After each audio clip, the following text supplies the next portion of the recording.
You just want to spread that kind of all over your face. I kind of dot it on. I'll try to get closer if it's easier for you. It has officially been 10 years since I have done one of the worst things in my entire life. I grew up with acne. I was bullied for it, I was teased for it, and I found ways to cover it. Which, you would think that that gives you like empowerment to wear makeup, but really it created a wall or a shield that I thought would protect me, but actually pushed others away, and it created a space for me to just kind of fold in on myself.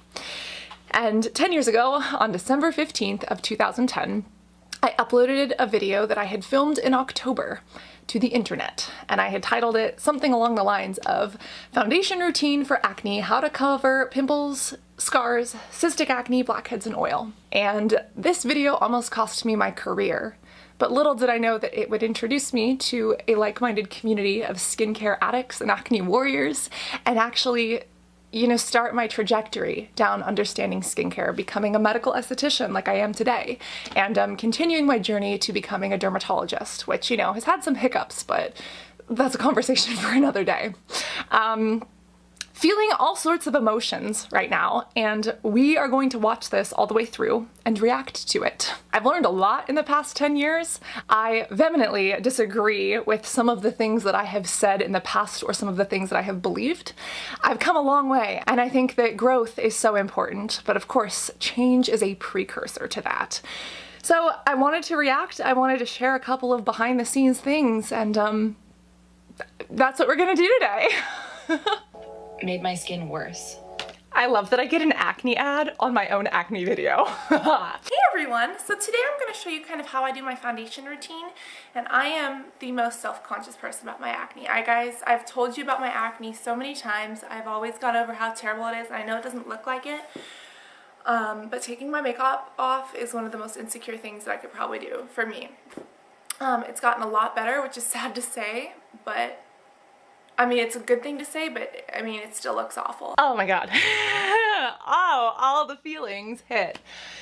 Did you see how I pushed my boobs up? I remember having to push my boobs up because I wanted people to see my BB shirt, because back in the day, BB was a brand that people actually wanted to wear. I think that shirt cost me like 40 bucks, which was a ton of money for me. And back then I thought that I was only worth what I had. And that was really hard because you have intrinsic worth as a human being. But I thought that my appearance made me less valuable. And I really chased, you know, money in a way that was super unhealthy. And I chased, you know, societal standards of success and expectation to compensate for how I was actually feeling, which was a little crazy to say the least. Also, yeah, I filmed on the living room floor. I still film on the floor. I sit in every video. I don't think I've ever filmed a video at home that I haven't been on the floor. Like, I've never sat in a chair. If you didn't know, now you know. I'm gonna show you guys what my face looks like without makeup. And then I'm gonna show you guys how I apply my foundation so that I can look like this. So I hope that this helps you if you guys have acne, or even if you don't have acne and you just want really pretty skin. Yeah, I hope this works.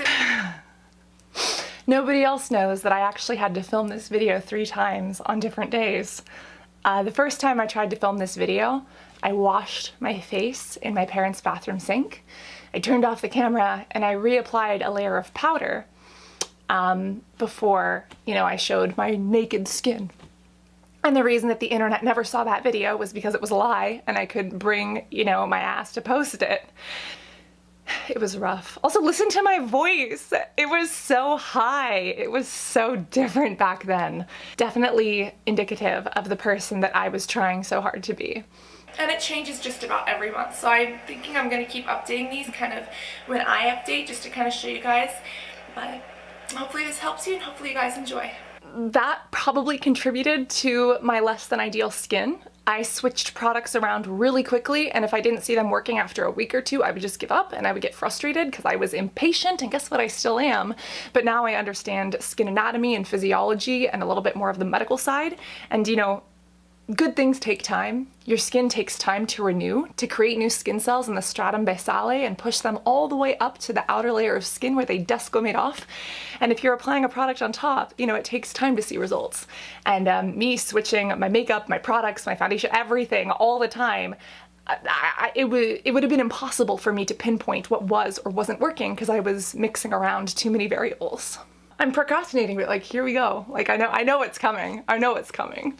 Here I am with no makeup, nothing, no eyes, and I feel really disgusting and my nose is clogged up and it's way too early for me. And this is probably the most nerve-wracking thing that I could possibly do because it is my biggest insecurity. But this is my face. The sad part is that this is a lot better than it used to be. I mean, it's still all over my chest, it's all over my back, it's everywhere, and you can see it goes down my neck. It's like all over the side, it even got on my ear. I mean, it's been like this, and it's gotten a lot better, but it's still really, really bad. So that's my biggest insecurity. Also, I'm wearing my bathrobe because I always find a way to spill makeup on myself, so I need to wear this first. Oh, great day to wear mascara, Cassandra. I'm very sweaty. My pits are very sweaty. At first, I felt my heart rate go up and I felt anxiety, and now I just feel kind of numb. A lot of things that happened to me, I've shut out of my head. Like I've like blocked those things out, and I'm working on it with a therapist, with a psychotherapist who's really great, but yeah, I haven't processed a lot of my emotions. And this brings back a lot of them. I almost forgot, like, I would wake up every morning with the stuffiest nose. I would like have to like stuff up in the sink. My diet wasn't the best back then, and I have sensitivities to dairy and other foods, and I didn't know it. And you know, while things like dairy and certain foods don't cause acne for everyone, they were a huge part of my journey, and I just didn't know that at the time. Yeah, God, I forgot about the bathrobes too. I wore bathrobes all day long, and yeah, I still have acne all over my back, but it's not as bad. And I mean, I say that I've cleared my skin, I still get breakouts, but like when you look at this before and after, this is why I say that I have clear skin, and this is why I try to be an acne big sister for those who are also struggling. You know, because I know what it feels like to be that person. So the first thing that I do is, because I have extremely oily skin, I take this, it's just the Smashbox Anti-Shine, and what that does, it basically stops you from getting oily, and I tend to get oily like around my nose, around a little bit around my T-zone, so I'm only going to take about that much, and I'm just going to spread this everywhere that I need the oil to be sucked up, and for me that's basically my nose. Yeah. I mean, I usually do it on my nose every day, sometimes in the T-zone. It really depends on where you get shiny most often. This thing was my holy grail. I used so much of this, and I almost forgot, you know, what a front I was putting on. There was a time I was $80,000 in credit card debt, excluding student loans and medical loans, because I was trying to shop my way to happiness. And reality check, life doesn't work like that. Items cannot make you less insecure about yourself.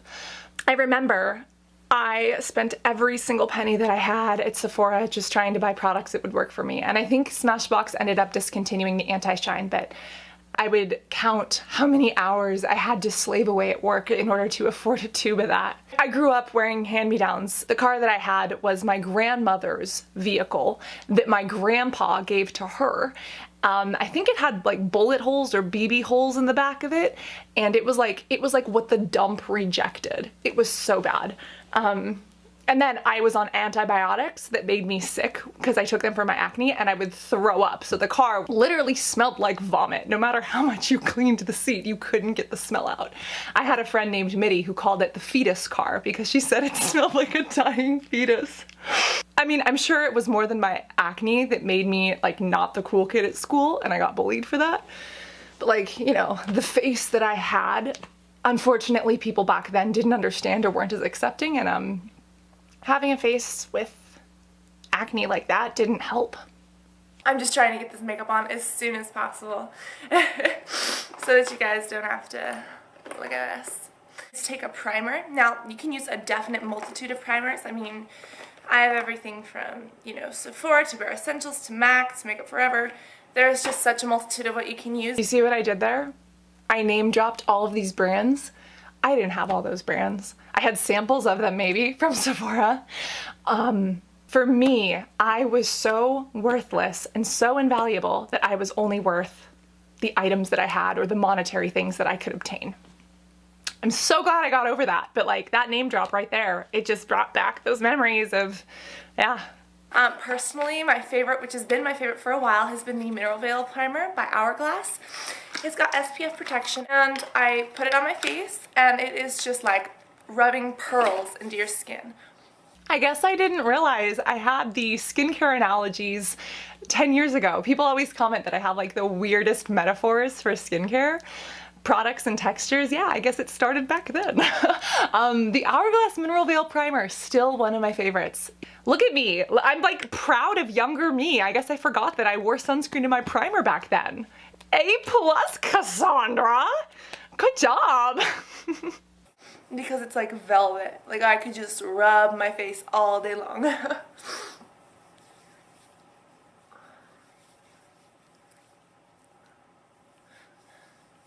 It looks like I'm washing my face. This was normal back then. Brushes were special. Like we applied everything with our fingertips and we didn't do our eyebrows. Does anybody else remember those days? Life in 2020 is so different, and this is one of the many reasons why. And I always carry everything that I do down my neck just because, well, I have acne there. The next thing I use is foundation, and my foundation routine changes probably every month, even every week. It's nuts. But recently I started off this month, well, it's December now. I started off November using this, the Lorac, which I really, really like, but it is kind of heavy. I completely forgot I used that. That is the foundation that introduced me to one of my best friends. I would go into Sephora, I would shop for things, I would struggle. It wasn't at this time, it was I think a year or two later, but I was going into Sephora to buy that exact Lorac foundation, and the guy that helped me was like, wait, aren't you that acne chick? And he had this cool little mohawk and his name was Victor, and now he's one of my best friends. You know, as horrible as my life was, I'm so happy that this happened because I wouldn't have Victor or so many of my other friends or this community or my passion for skincare if it weren't for this. Wow, I guess I forgot all about that. I love you, Twerkster. How you doing? But recently I've been using, Pretty recently I've been using a couple different things, and the two that I've been hooked on are these, the HD foundations, and I think that these are my all-time favorites. I'm going to say that I'm going to use these for the rest of my life, and in a month they'll be different. But I use the 125 and the 120. I was on the 130 for a little bit, but they come out just like this, and all you need is 2 pumps. And you just want to spread that kind of all over your face. I kind of dot it on. I'll try to get closer if it's easier for you. I try to just kind of dot it on. And I love using my fingers for foundation. A lot of people use brushes. I love brushes. I'll do one on brushes soon. I'll do one on brushes soon, just to kind of show you guys how. But I absolutely love using my hands because I just feel that it is, I don't know, I just get such better coverage, and then I can like add on top. If you want to layer your foundation, mix some of it with Fix Plus spray from MAC, and that way it'll dry quicker so you can just pat on more layers. Man, just going in. I did like to use brushes, but I couldn't afford brushes, so there's that. I almost forgot about that foundation. That was my holy grail. I think it probably wasn't the best for me. It was definitely full coverage. We have much better options now.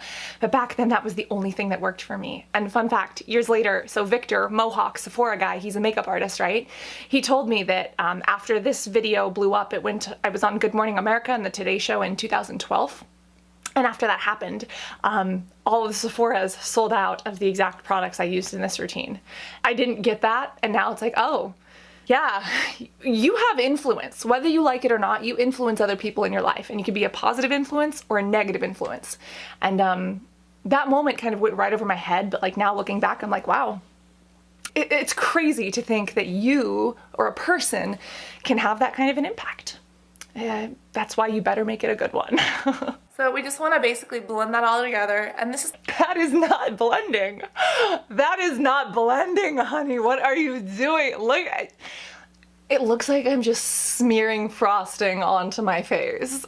Oh, but you know what? The technique that I used, the reason that it worked is because I was adding layers, and all these layers of different textures ended up blurring, you know, the giant cysts that I had underneath. And this is the 120. After I take that, I'm going to take the 125. As you can see, it's like a slightly darker color, and I'm going to put this more on the outer realms of my face and down my neck. And the reason why is because the lighter color in the middle of our face is really going to highlight that. And I always do highlighting and contouring, so it really just adds to that glamorous effect. Damn, girl! Damn! I really usually like to wear like a headband or something to kind of protect my hair, but it's way too early in the morning, so I completely forgot to do that. Still using headbands to protect my hair when I skincare every day. Some things don't change, I guess. Wow. Also, make sure you get the bottoms of your nose so that you don't have like 5 different colors going on there. I also like to get it over my lips so that way I can shape my lips when I take them off, basically. When you shape your lips, you just use a Q-tip, and wherever the foundation is, it looks like your skin, and wherever else, it just looks like your lips. So I know that I look really crazy right now, but it works really, really well. That is another video that I wish I never had posted on the internet. That deserves a reaction to my lip shaping technique. Oh, cringe. So I'm going to use MAC's Studio Finish Concealer in NC. Next I'm going to use MAC's Studio Finish Concealer in NC30. And sorry guys, my camera battery died. But basically what I did, I used my MAC concealer. I dotted it on my problem areas, not as much on my neck, but as you can see, the problem areas where they used to be. I know that my camera battery used to die a lot. Did you notice my NC concealer was not a regular concealer, it was just a test sample? I remember strategically trying to hide my samples from videos. I would have samples from Sephora because I couldn't afford the full-size product, but I would say, oh, I love this NC concealer. I wasn't lying, but it was kind of like lying by omission. Well, it wasn't lying about the product, but I couldn't afford the product, so I would use samples. But I was so particular about making sure that those samples did not get put in a video because they made me look like I couldn't afford something. You don't understand, like my psychological issues run deep. And I just emulsified them and kind of blended them in with my finger. If you use like a warm brush or even your warm finger, it works a lot better. How do you use a warm brush? Like I didn't realize. Yes, your skin can naturally and your body heat can heat up products, but a warm brush, like what? I've never microwaved a makeup brush. What are you talking about? The next thing I'm going to do is take 2 different powders. The powders kind of set the foundation because the foundation's a little bit wet and it makes you look a little bit oily. So what I'm going to do, I'm going to start off with, what is this? I'm just going to start off with a 134 brush.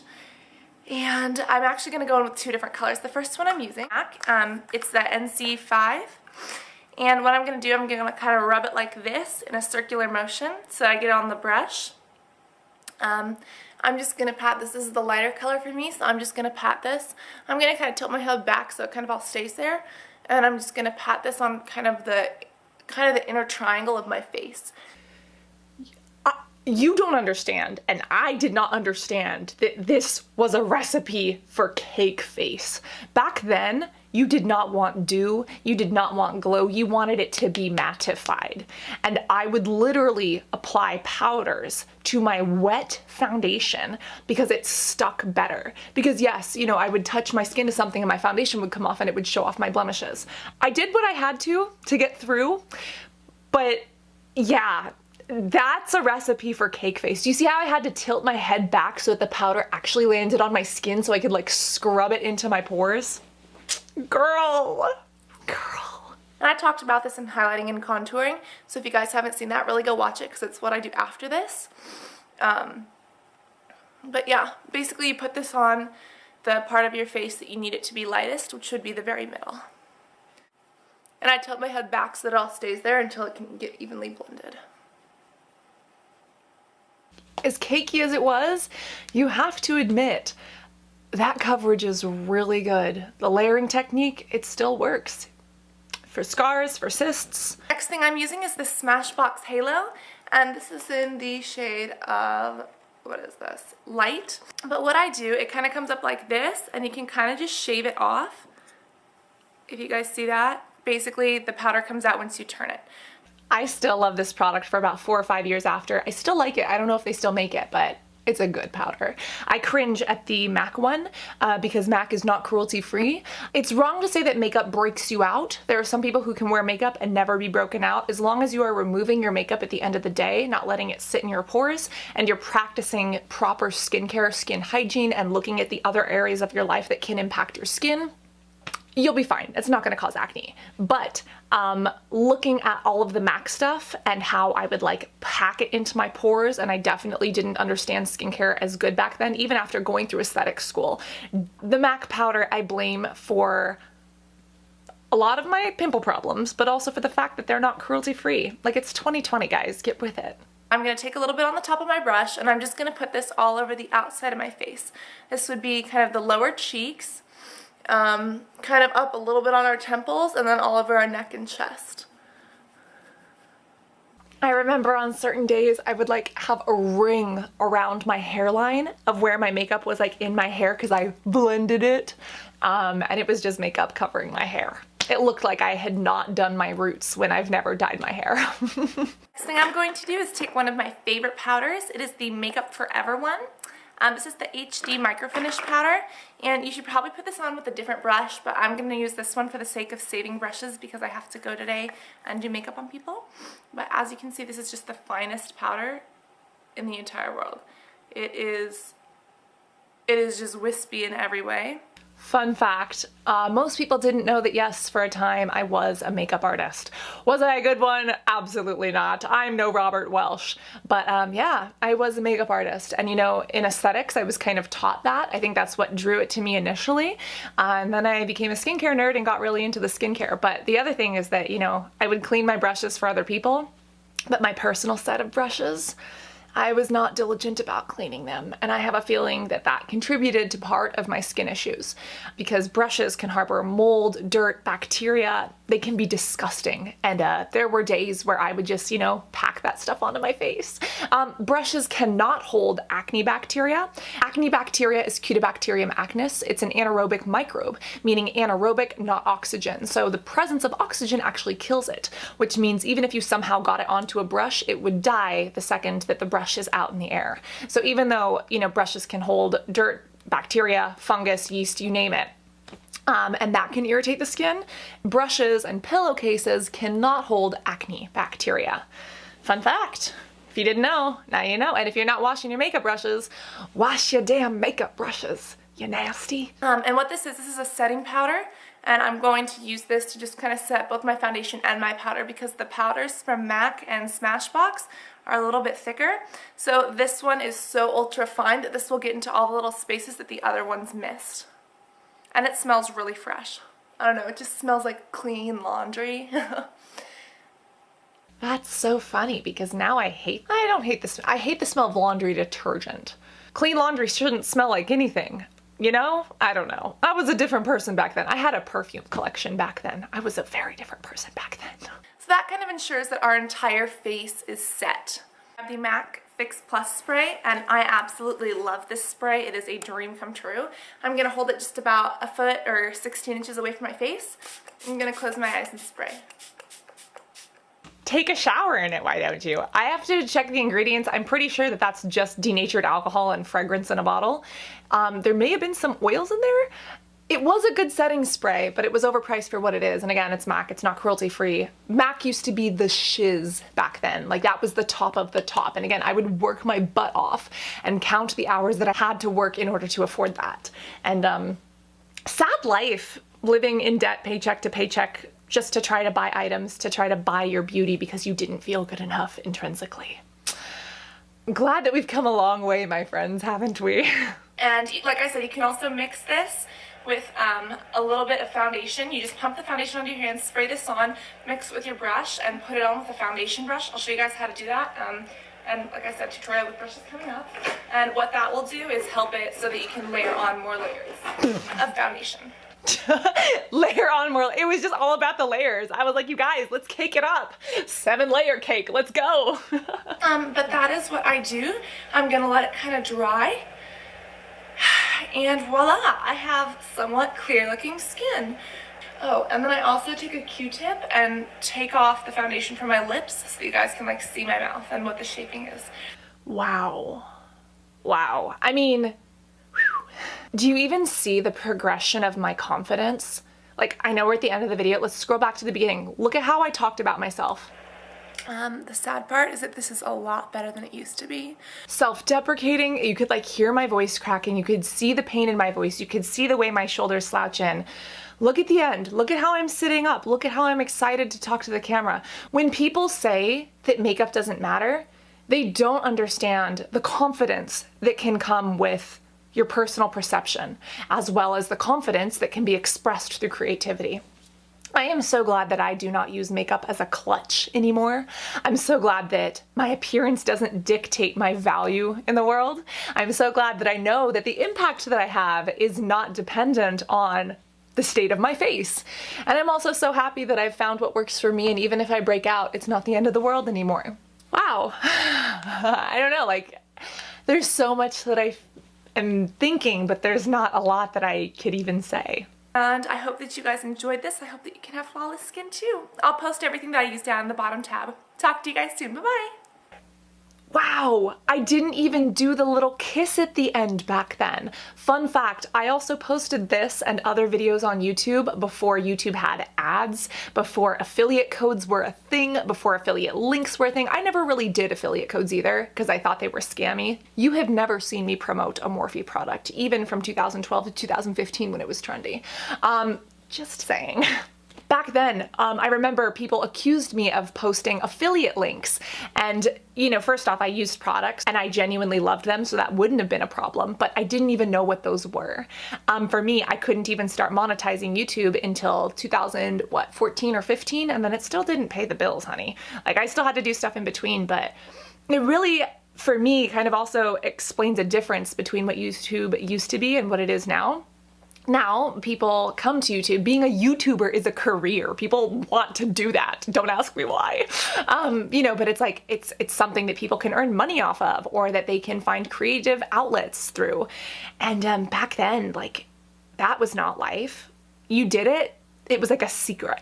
And it was like this secret club of skincare or makeup girls or people, you know, that we're just having fun on the internet. And we did it for the passion for cosmetics or the passion for product and skincare.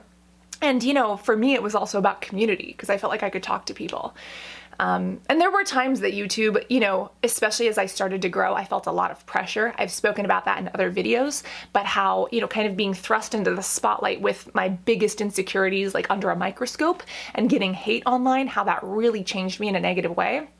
Even as I started learning more about skin and becoming passionate about cosmetic chemistry, I played this role in both my relationships in real life as well as online that was really damaging to me because there was a separation between Cassandra Bankson, the YouTuber, and Cassandra Bankson, the person. And I mean, you'll have to meet me in person and I'll give you a big old bear hug, but it's up to you to decide if I'm the same person in videos that I am in real life. And if we've met in real life, or if you know me, can you please comment and tell me your honest opinions? Because I feel that I am very aligned with who I am, like I'm the same person. But back then, that was not the case. And back then, there was this separation of who I was versus who I wanted to be. And isn't it refreshing and isn't it freeing to be able to admit that, to be able to grow from that, and to be able to live authentically, to live beautifully, both inside and out, right? I am not feeling all of the feels. I started to feel the feels and then I got a little bit numb, which is probably something that I should take to my psychotherapist because that's probably indicative of not the best thing, but at least I'm recognizing it. And I'm happy that I did this. It's been years since I've watched this all the way through. And I look back, and as hard as it was, I am glad that I suffered from severe chronic cystic acne. Because without it, I wouldn't have found my passion. I wouldn't have found my purpose in life to be a big skincare sister for others. I wouldn't have learned to be a conscious consumer. And I wouldn't have found this community that I'm very grateful includes you. Isn't it cool that like strangers from around the world can connect in a place and learn to love ourselves and each other just through being skincare nerds on the internet. That's pretty freaking cool. And we do it in a way that doesn't harm animals, and we try to be conscious consumers because we put our money where our morals are, right? And if you're not subscribed, has it taken you 10 years? Honestly, if you're not, please tell me why, because I try to create this space as one that we can grow and learn together. But if that bell isn't rung and if that like button isn't hit, please consider doing so, because I had fun today and I hope you did too. I love you, beautiful butterflies, both inside and out. Again, please remember that your worth has nothing to do with what you look like. The person you are is special and wonderful to this world. And for what it's worth, I'm happy that you're in it. If you enjoyed this video, we have a whole playlist of reaction videos right here. And if you want to see the original and want to see some of the comments, including some of the hate comments on there, you can read through those right here. Because the comments, yeah, that's a whole different situation. Love you guys. Bye.